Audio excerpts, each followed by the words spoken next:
Good morning, guys, or at least here it's good morning. I'm gonna talk today about several things. First, I listened to Zell in the spaces yesterday, but I'm gonna also talk about some other things.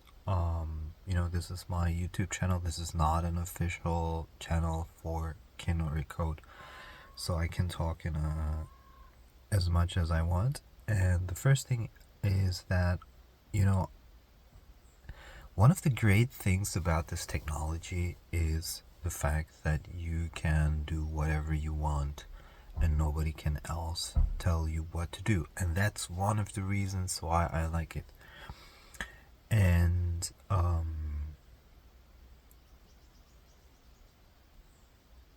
there is I'm gonna try to explain it in a way that it's like a win on a spiritual level. Then maybe it's, I mean, you definitely need a higher IQ or some smartness or some strong intent to try to understand what I'm going to talk about.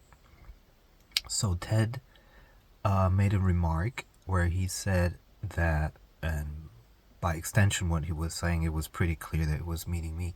He said that I'm not willing to understand. And when you generalize something like not willing to understand, which is a generalization, then you're actually toxic metaframing. And I'm going to explain toxic metaframing right now for everyone who is open and intelligent enough to understand what it is. Some people might get mad for me explaining this, and usually the people getting mad are narcissists or toxic. And I'll explain what it is, where it comes from, how I came about to understand these things, and why I make the decisions that I make. And the interesting thing is, if you don't seek to understand what I'm about to say, then maybe you are the one who is not, seeking to understand. So, let me explain it this way. In life, there's three forces. There is survival, procreation, and consciousness. You are consciousness. Survival and procreation is related only to the physical incarnation of your soul, you could say, or spiritual body, or whatever you want to say. You know you are here as an here-ness. I know that I'm here, just as you know you are here. We don't know as what, but we do know that the body has a kind of like program to survive and procreate. Survival is actually stronger than procreation a lot of times because you go into very dangerous situations for the ability to procreate. Animals do that in general, sometimes. And that shows that procreation can be stronger than survival, the mechanism of survival, or the idea that survival comes first. So that energy is very strong. We know that. What happens is that, given that, there's something called the ego, and the ego is not really what you think it is. The ego is actually an overclocked or overdriven survival mechanism. I give you an example.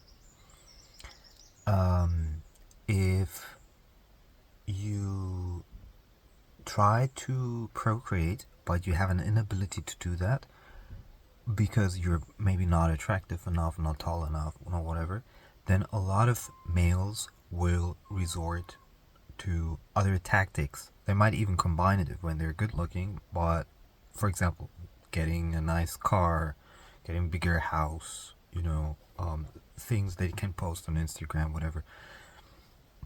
And when it becomes absurd, like for example, you got a sports car and somebody leans on your sports car and you don't want it, to be touched because you're the alpha, whatever, then you get mad. And other people would call that ego. They would be like, yeah, he's an ego because, he was just getting mad when I like slightly touch it, something like that. And so the stronger someone says, oh, this guy has an ego, this woman has an ego, it's usually just an overdriven, overclocked, basically survival procreation mechanism. It can get absolutely absurd, to a certain sense. And so that's important to understand. What is the ego?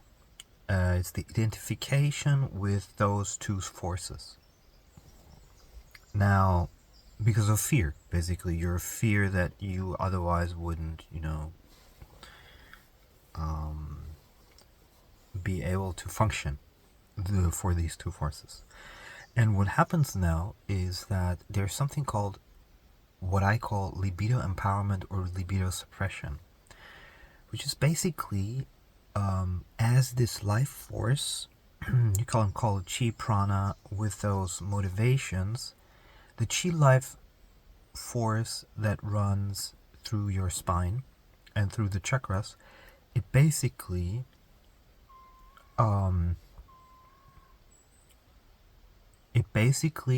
goes through these different frequency stages, and there it has different motivations and different emotions attached to it.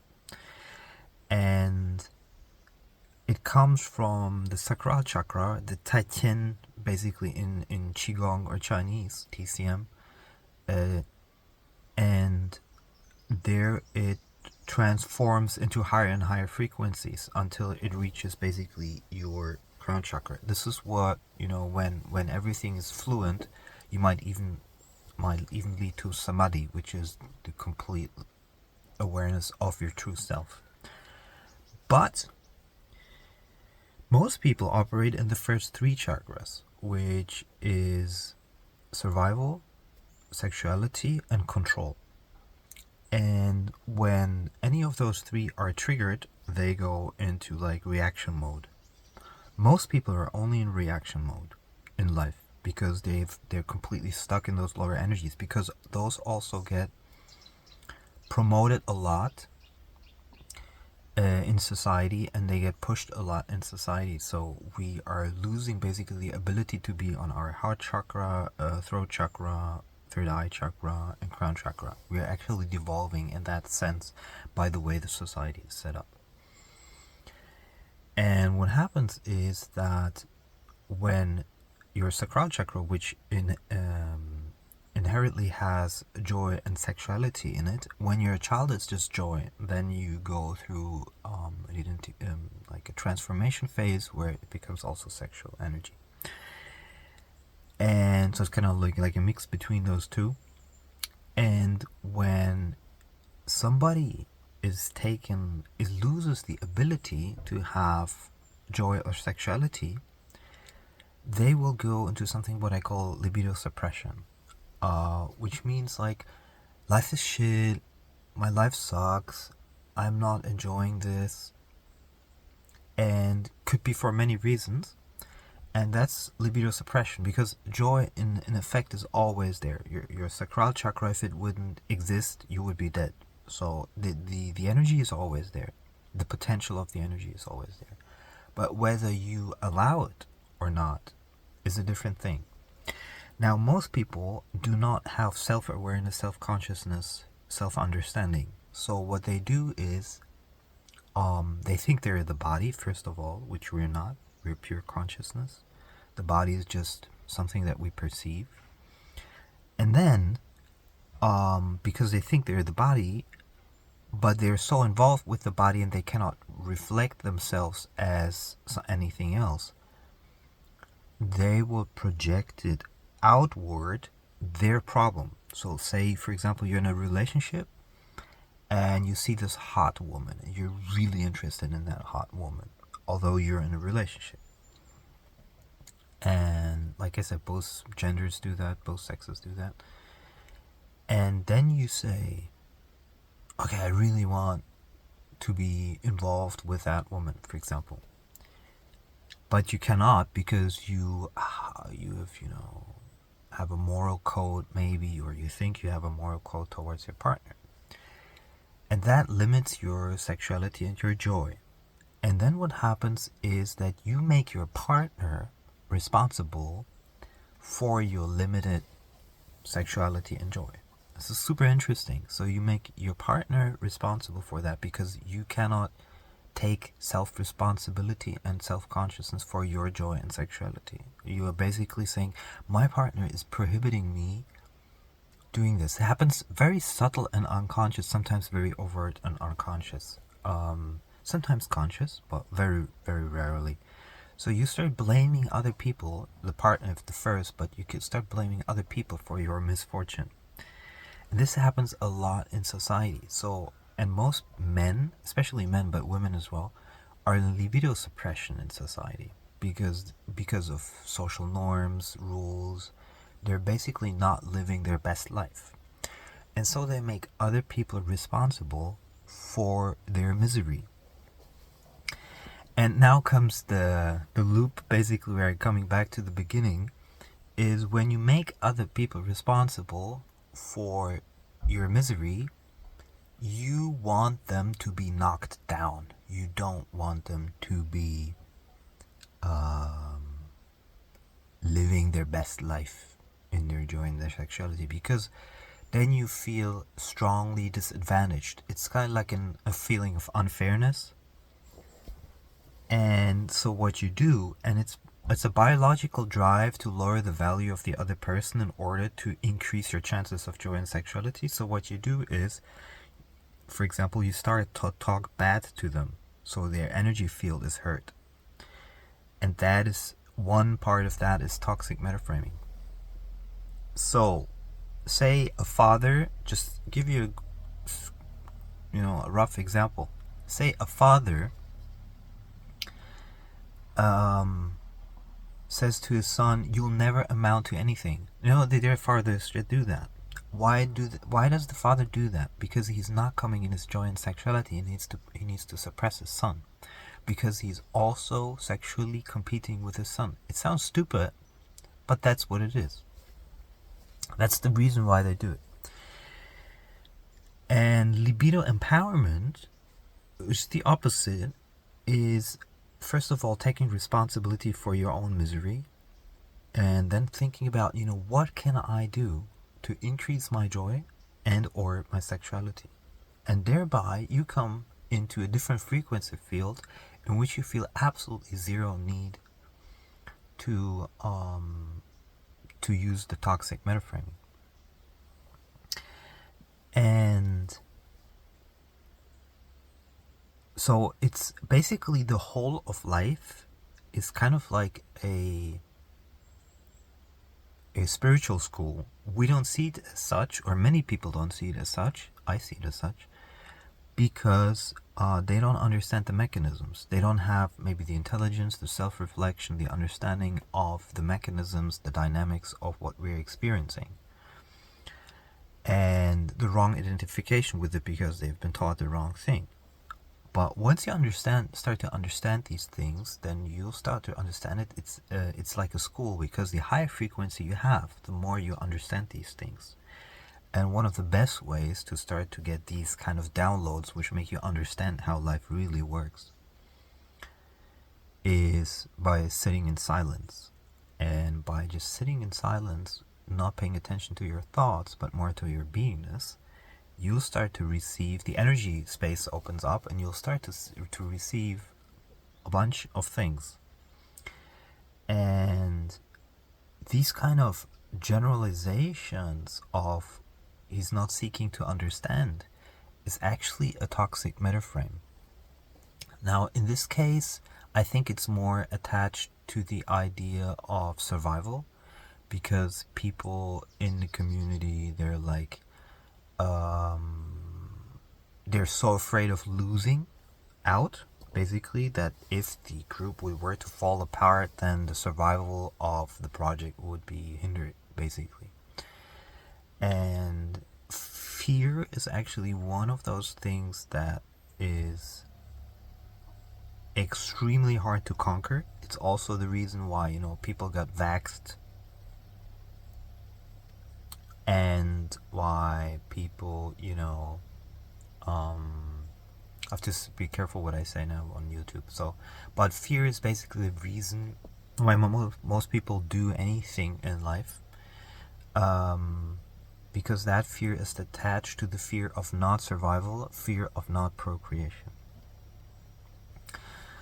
So I'm not going to talk about the next. And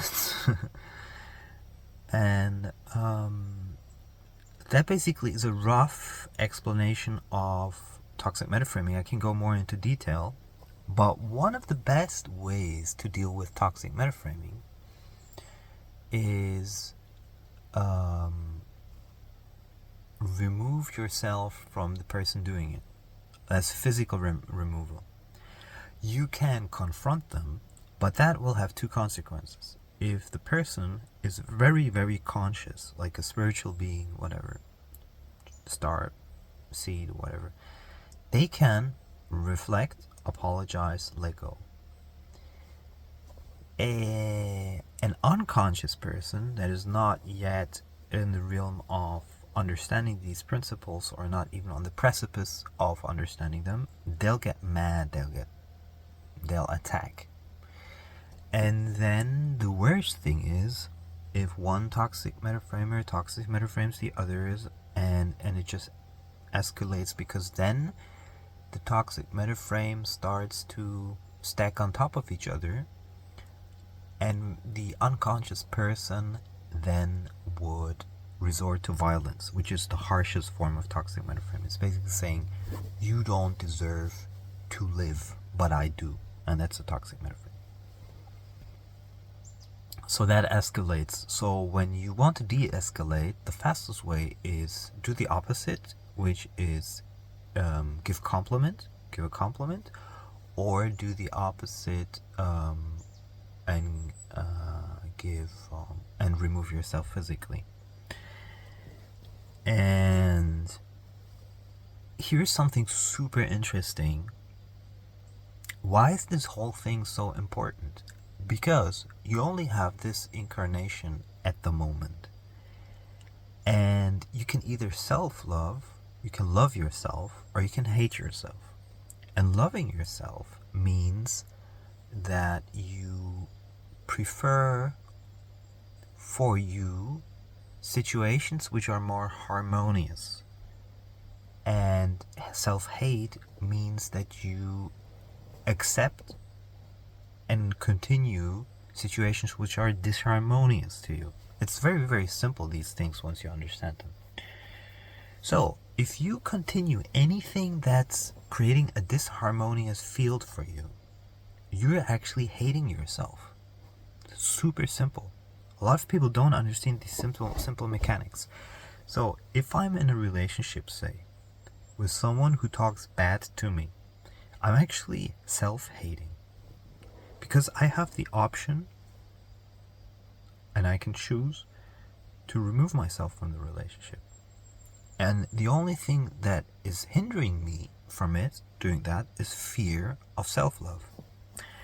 So, when the old community, so to speak, started to spread lies and bullshit and insult and all of these things, I decided, because I prefer the harmonious life, to remove myself from it. Because I only have this incarnation for now. This, and I do practice self-love. Now here comes the brutal thing.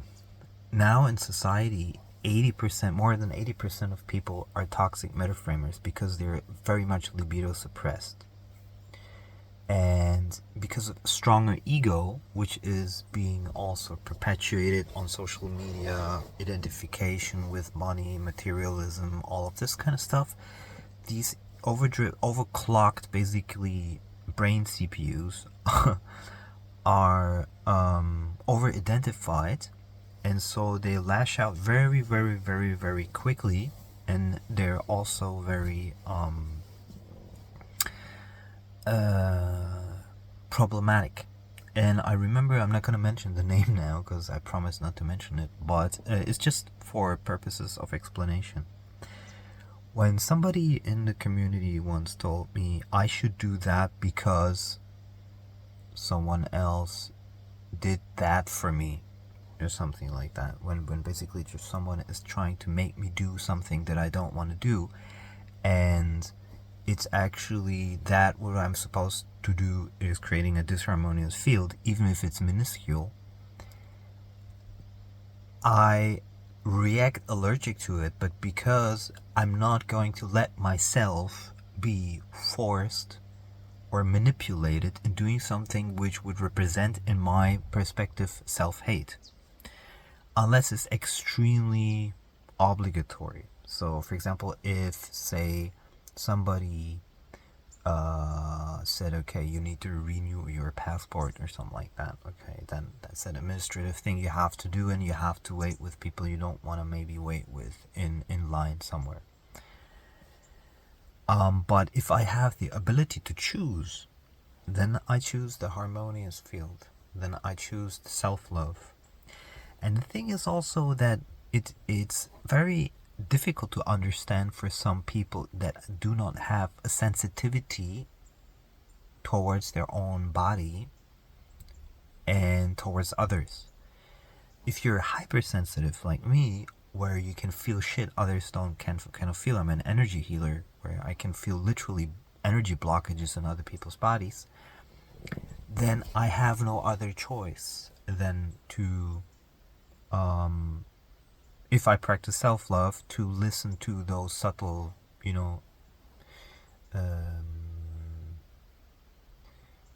movements.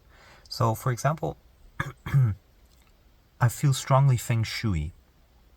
Feng Shui is like the flow of energy in spaces.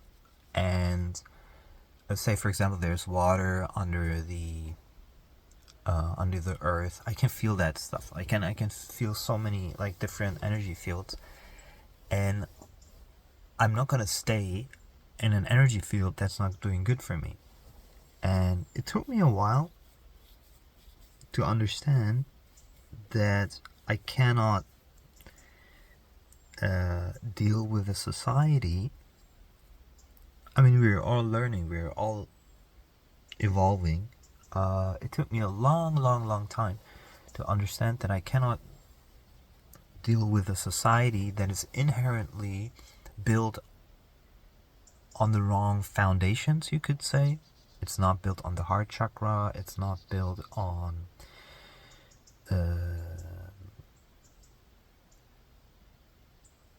higher understanding, and it's not even possible because the IQ and the conscious field is too low vibrational to have this kind of. Okay, there it gets a little bit more complicated, but I'll explain it. We are incarnated on this earth into a specific energy plane or a frequency plane, which happens because we're supposed to evolve as a soul. The problem is that if that's the purpose, then it's a given that the souls that incarnate into this plane cannot be as conscious, because if they were, they wouldn't need this plane. So they're actually, it's kind of like grades in school. Like, you're not, if you're like in 5th grade, that's because you need to be there, kind of like that. You're not in 12th grade immediately, and so you're gonna get people around you that are only on 5th grade. And it's a kind of like problematic for star seeds, which are maybe already in 10th grade, but they've been put into 5th grade to show the others, which way it's going. And I've been discussing this with a friend a lot who's also like a star seed, which is basically you're being strategically put into on Earth to kind of like create friction and reflection for souls that are on a lower plane. And now this is gonna sound harsh, but it's not just about kin communities general. I notice there's a lot of lower plane around me, and there's an interesting experience that I've made, and I have a feeling that I'm at times evolving very fast. At times it's more stagnant, but I feel like I've come to the point where I'm thinking about my own evolution, and if I would put it into kind of like an image for you, imagine that you're in the mud with others, and everybody is, stuck in the mud. And every time somebody tries to leave, they're being pulled back into the mud. And somebody's trying to build their rocket in the mud to go to Mars, say, or to the moon. But before you finish with the rocket, somebody else from the mud comes and pulls you back into the mud and destroys your rocket. This is how I'm feeling now in terms of like interacting with others. They're actually, on a spiritual evolution, they're actually wasting my time because they want me to be in their mud. And I've realized this with anybody. It's not just, kin community or something. I realized this with pretty much all of society. And I made a decision for myself that I would focus more on my spiritual development and evolution.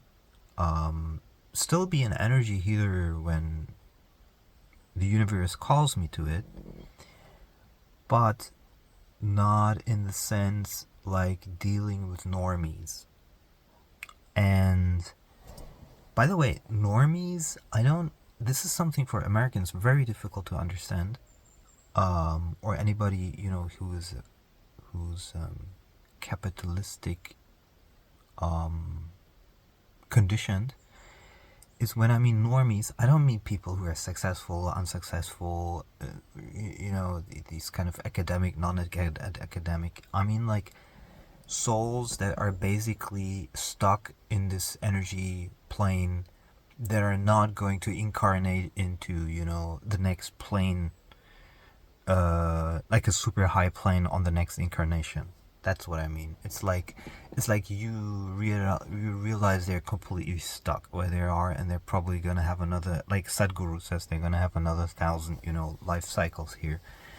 And I'm not gonna waste my time with them because it's a little bit like Muji said.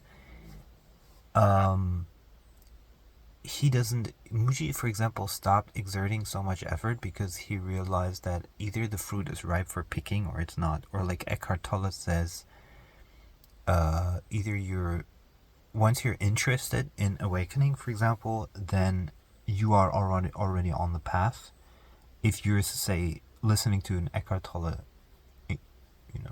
thing, but there's people who listen to it and it doesn't do anything with them, and then the soul completely forgets about it and they'll never return to it in this incarnation. So there is this definite, and this is something that I can attest 100%. There's a definite play, a spiritual play,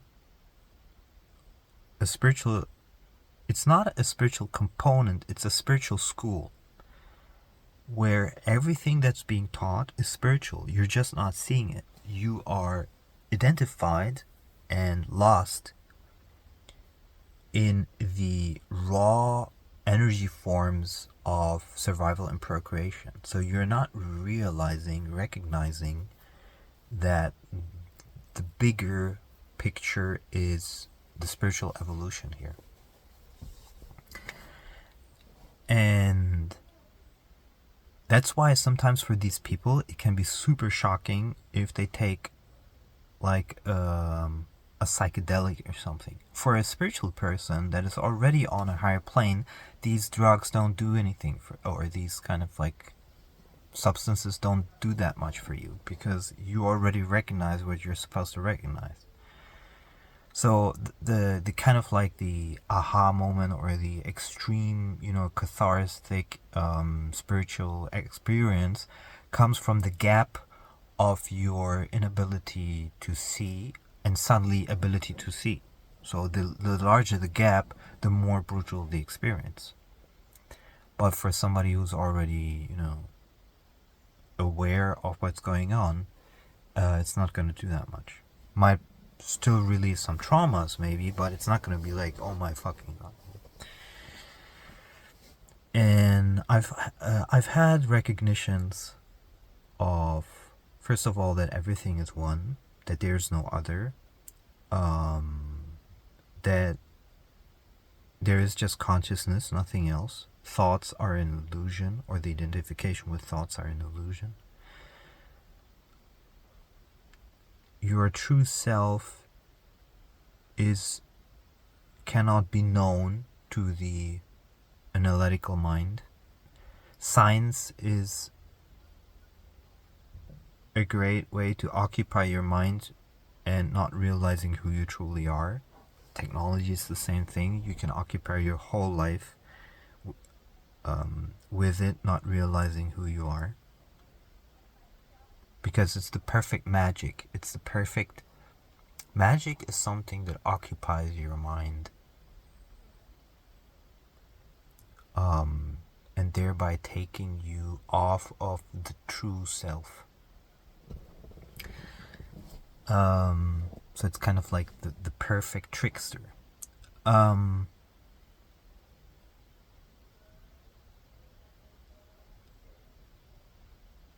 And it's interesting that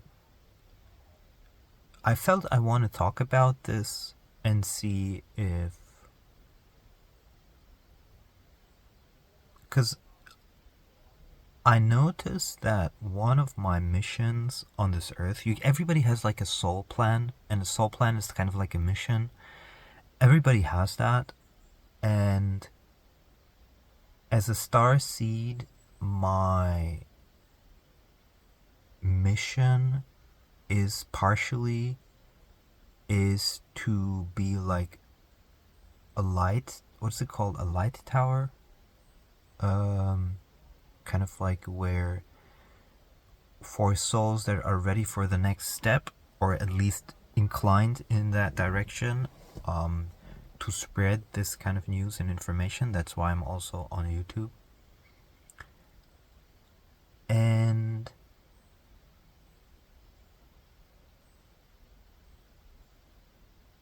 when you have a reaction like, what the fuck is he talking about? This is a kin channel, or what about, crypto, or what about, all of these kind of things. And like, that's because your mind is still stuck on the survival mechanism. You're still so afraid that it's so important to you to get that money. To get that money, I just need to get that fucking money. And you're completely stuck on that level. And only if you free yourself from that, you'll start to have like a panoramic view. But for that, you have to look at your fear, which is mostly stuck in the root chakra. And when you lose even just partially the fear component, the interesting thing is, on an essential level, you start to make completely different decisions because they're not fear-based anymore.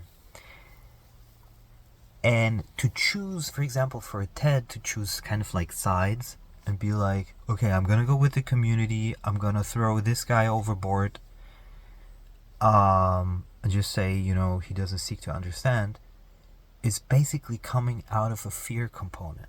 It's like, I'm afraid to lose the people in the community. And also, instead of just not saying anything, because just kept it for himself. And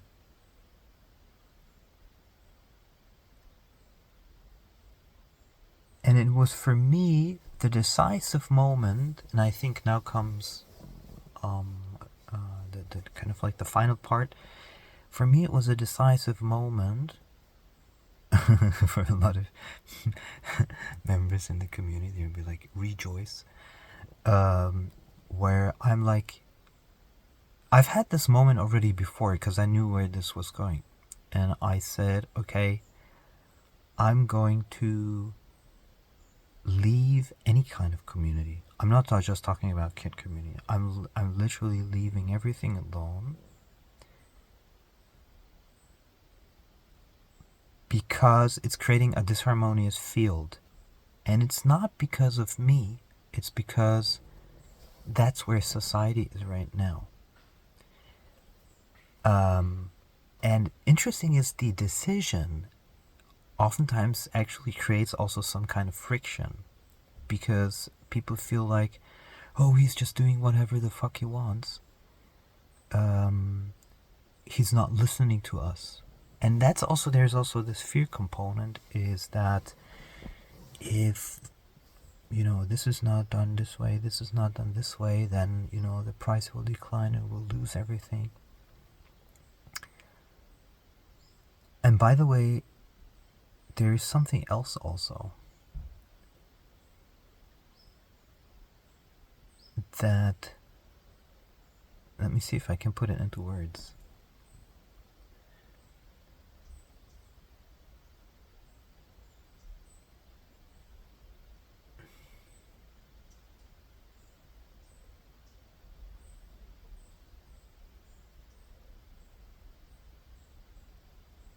You can only make the right decisions when you're detached.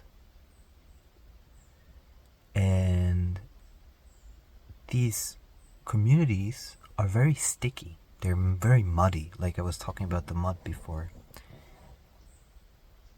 And if you can detach, then you can reevaluate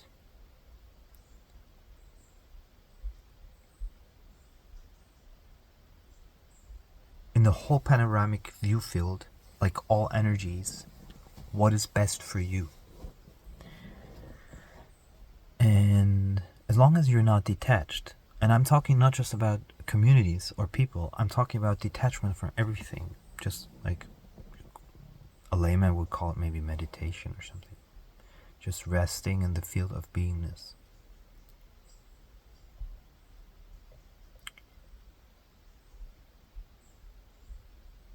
And only then something arises which I would call heart intuition. It's not a gut feeling, it's not intuition, it's a heart intuition. It's something that arises once you understand silence. Once you observe the self in silence, then something opens up which I call heart intuition. It tells you what to do. And this heart intuition is clearly telling me to detach from all these muddy energies. And there is a part of me that feels also sorry for some souls, because it's a little bit like when you go to a checkout counter in a supermarket, and I feel kind of sorry for the person that when I feel their energy, I mean, some people like it, but most people don't. So when you're at the checkout counter and the clerk, you can sense that they don't want to be there, for example. If you're not completely energy, if you're a little bit sensitive, you can feel that. And so I try to make them like a pleasant day for them, but I know they're kind of like stuck there, so they're gonna be tomorrow. They're gonna be there as well, and I feel kind of sad for the other people that are kind of stuck in this identification loop, and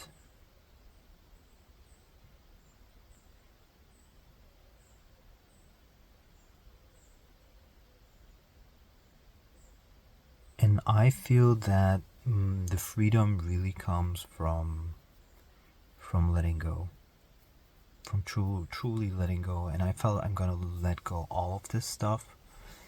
And and there's something interesting when I listen to the spaces. this was super interesting. When I listened to the spaces, I felt I don't belong there anymore. And I mean it on a spiritual plane. I really felt like I don't belong there anymore. And I was listening to it longer than I should have been.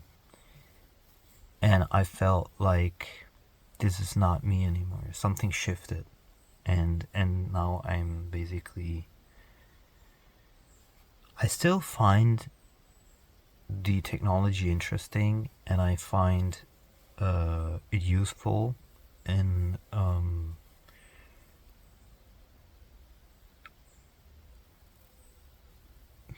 but I've moved on. It's like I've entered in a new, and I've opened like a new chapter, and I do and understand and see things that other people don't. And everything started when the community wanted me to be a certain way that I didn't want to be. That's where it started. And that for me is not crypto, by the way. Crypto is literally do whatever the fuck you want.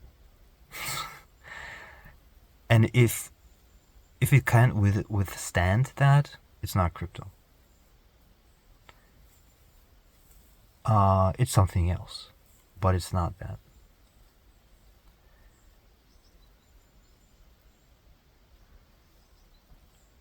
People might be fine that it's something else, but it's not the true ethos of crypto.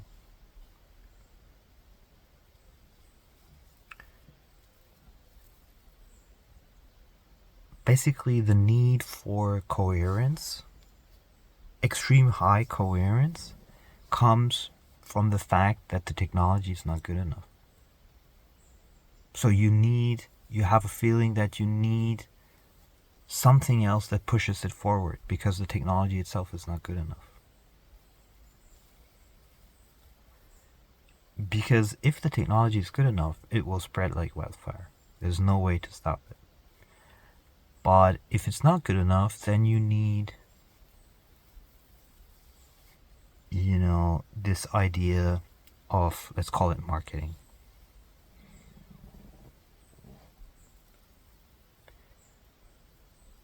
You could say anything needs marketing, but you have to be very careful to put crypto in the same category as everything. Because it's the first time in the universe it's an asset that cannot be seized if properly stored. In the history of humankind, this never existed. So it shouldn't be put in the same category. And that's also why in cycles Bitcoin gobbles up everything. It's not like the state is interested in Bitcoin. It's more like Bitcoin is interested now in the state. It's like Pac-Man. It eats up everything. And it's just a question of time. And the same thing goes for kin, code, whatever. If it's good enough, it'll just grow by itself. But I would go so far to say, and that's why I don't like the comparison to say like it's better than Bitcoin, because it's just not. There's so much things missing. I mean, literally the amount of attack vectors on kin and code are insane. If anybody wanted to stop code, they would just have to do like this. It's super easy. With Bitcoin, not so much. So unless that is changed, there will be a strong need for feeling that the community is so important. I'm not speaking against the community for everybody who doesn't understand this. I'm speaking on a high level, kind of like understanding why the dynamics are playing out the way they're playing out. And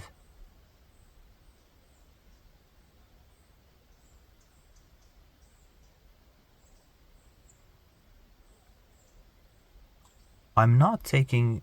I've promised to, and I did that. I'm not talking against anyone specific. And I'm not, criticizing anyone there because like um we've solved that. Thanks to Josh. Why am I talking about all of this stuff? Is because I want to give us perspective of people who might be interested, which may be only one or two people, but who might be interested, is what is this guy's deal? Why is he acting the way he's acting?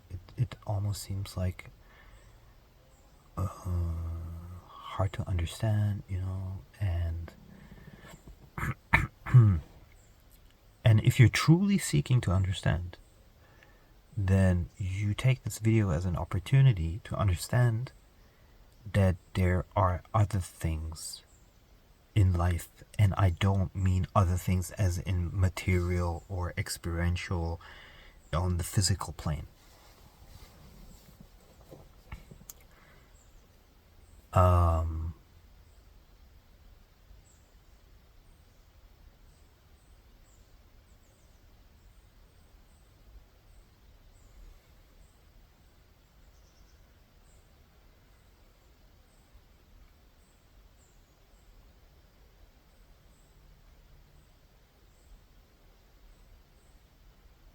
And I have very clean and open throat chakra, which means that communication and expression for me are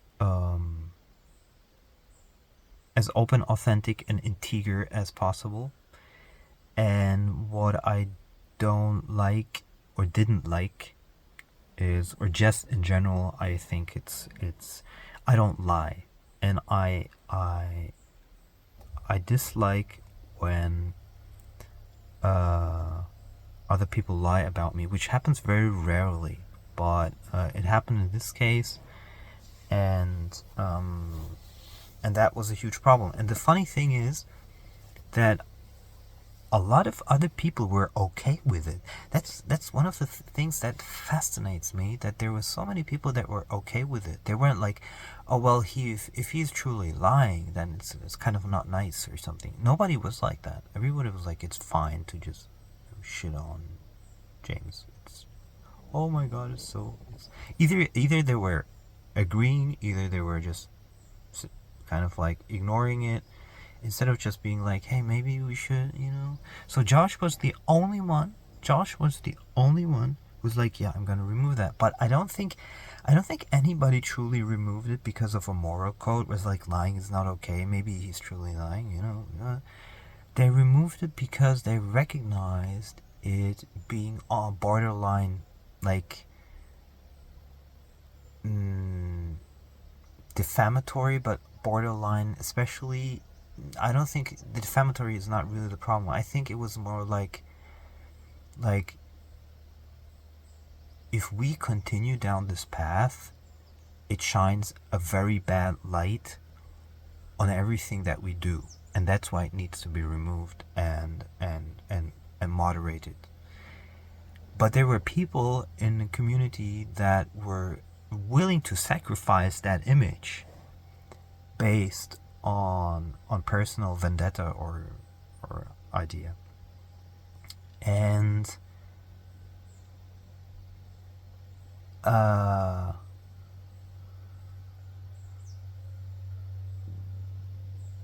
I'm so happy, just as like a final thought on this, I'm so happy that it got resolved, that there won't be any, more discussions about this,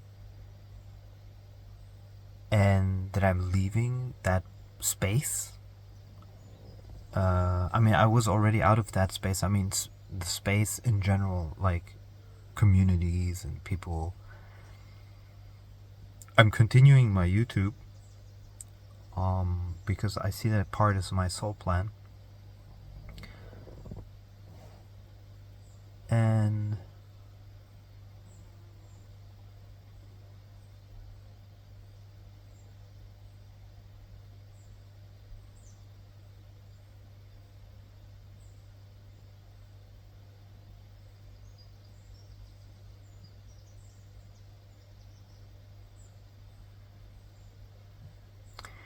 And I do recognize I just operate on a different level. And people who don't understand that are easy to do like low blow insults, mostly out of, libido suppression, which they would never confess to because they're not conscious of it. Just like a narcissist wouldn't be conscious of their own behavior. Otherwise, they wouldn't be a narcissist, because the moment you're conscious, you wouldn't be able to live with yourself.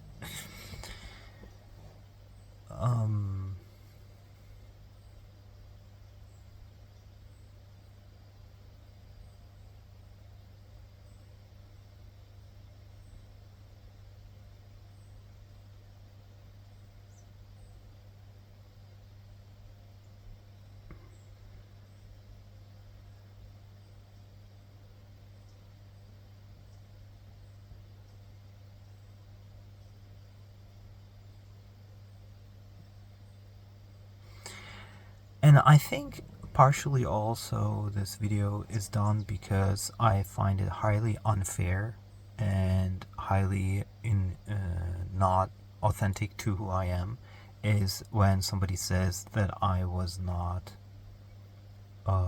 seeking to understand. It seems to me like more people were not seeking to understand that I don't like lies being spread. And I'll leave it there as the truth of why I made this video.